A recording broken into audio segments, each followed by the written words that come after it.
The first step in getting Oriental Motors AZ EIP driver working with an Allen Bradley PLC is by installing the correct EDS file. The EDS files can be found on the Oriental Motor website by hovering over the Downloads tab and clicking on Software. Scroll down to the EtherNetIP EDS file section, click Download, fill in the required information and submit.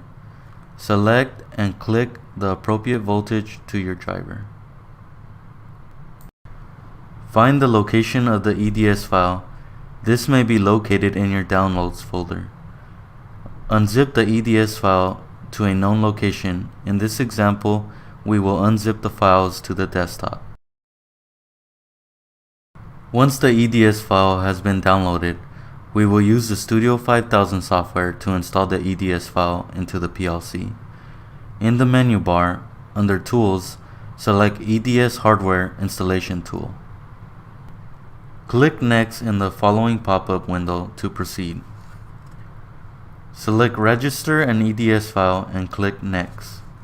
The following window allows you to register a single or a directory of EDS files. Click on Register a single EDS file and browse for the appropriate file. Once the appropriate file has been found, please select and open. Click Next. A green checkmark confirms that there are no errors with the selected EDS file. Click Next to proceed. The following window allows you to change the graphic icon if desired. If no changes are needed, click Next.